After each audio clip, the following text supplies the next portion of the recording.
नमस्कार.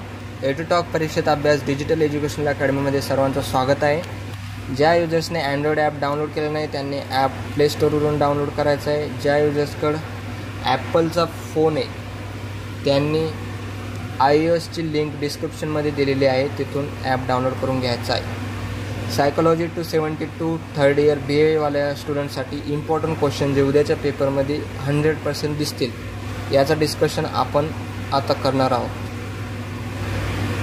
मानसिक स्वास्थ्य व्याख्या लिहून मानसिक स्वास्थ्याची आवश्यकता लिहा.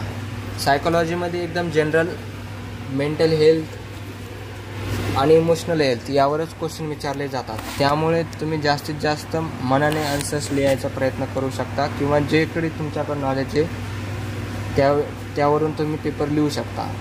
मन स्वास्थ्य बिघडण्याची कारणे थोडक्यात लिहा. म्हणजे स्ट्रेस का येतो, मानसिक ताण का येतो, मानसिक ताणाचा कार्यावर होणारा परिणाम स्पष्ट करा. एकदम नॉर्मल क्वेश्चन आहे आणि हे सर्वांसोबत होत असते, त्यामुळे सगळेजण मनाने लिहू शकता. कुटुंब व मनस्वास्थ्य यांचा संबंध स्पष्ट करा. शरीर व मन यांच्यातील संबंध थोडक्यात विशद करा. मनोविकाराचे थोडक्यात वर्गीकरण करा. मनोविकार म्हणजे सायकोलॉजिकल डिसऑर्डर्स, स्किझोफ्रेनिया, ऑटिझम, अजून डिप्रेशन, अँक्झायटी, हे सर्व काही याच्याविषयी माहिती लिहू शकतो. वेश्या व्यवसायाचा प्रवृत्त करणारी कारणे लिहा. समाजमान्य ताणमुक्ती म्हणजे काय हे उदाहरणासहित स्पष्ट करा. प्रथा व रूढी यांच्या मानसिक स्वास्थ्यावर होणारा परिणाम लिहा.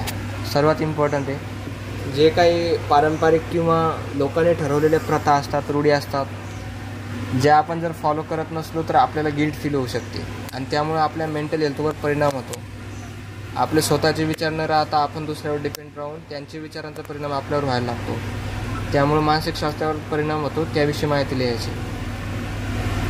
स्त्रियांना जाणवणारे ताण थोडक्यात लिहा.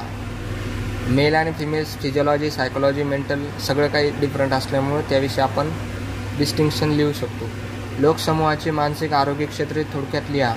लोकसमूह म्हणजे सोसायटी थोडक्यात किंवा पीपल्स सोसायटी, त्यामध्ये सगळे लोकांचे आरोग्य क्षेत्र कसं असतं त्याविषयी माहिती लिहायची.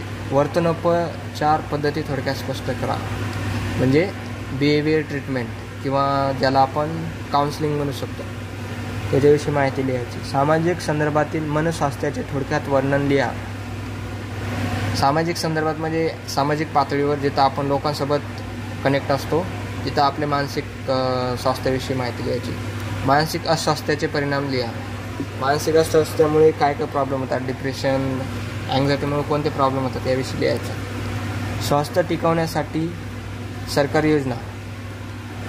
मेंटल हेल्थ सर्वांसाठी इम्पॉर्टंट असल्यामुळे गव्हर्नमेंट पण याच्यासाठी प्रयत्न करत असतात. काही टोल फ्री नंबर, काही स्कीम्स असतात, याविषयी माहिती लिहायची. मनस्वास्थ्य म्हणजे काय, व्यक्तीला मनस्वास्थ्याची गरज का असते, इमोशनल हेल्थ किंवा सायकोलॉजिकल हेल्थची गरज का असते याविषयी लिहायची. सवय म्हणजे काय, स्वास्थ्यवर्धक सवयींची जोपासना कशी करावी. व्हॉट इज हॅबिट आणि हॅबिटचे गुड हॅबिट्स कसे आपण हे करू शकतो, अंगीकारू शकतो त्याविषयी माहिती लिहायची. व्यावसायिक मनस्वास्थ्याचे कोणते 5 निर्देशक लिहा. हे सर्व क्वेश्चन नॉर्मल आहेत, ज्याचे आन्सर्स आपण मनाने लिहू शकतो आणि पेपर कंप्लीट लिहू शकतो. त्यामुळं इम्पॉर्टंट क्वेश्चन्स उरलेले आपल्याला यूट्यूब चॅनलवर संध्याकाळी डिस्कस करताना दिसतील आणि PDF फॉर्ममध्ये एडुटॉक परीक्षेत अभ्यास ॲपवर बोथ अँड्रॉइड आणि ॲपल युजर्ससाठी अवेलेबल आहे. त्याने डाउनलोड करून घ्यायचं आहे. आणि यूट्यूब चॅनल ज्यावर आपण संध्याकाळी 9 वाजता लाईव्ह लेक्चर्स घेत असतो, इम्पॉर्टंट टिप्स आणि टॉपिक्स डिस्कशन करत असतो. यातून विद्यार्थ्यांना खूप महत्त्वाची हेल्प होते. ज्यांची काहीच तयारी नाही, 0 असेल, त्यांनी इतकं जरी करून गेलं तरी पण पासिंग पुरतं होऊन जाते तयारी. तरी सर्वांनी आपलं ॲप आणि यूट्यूब चॅनल सबस्क्राईब करायचं आहे. धन्यवाद.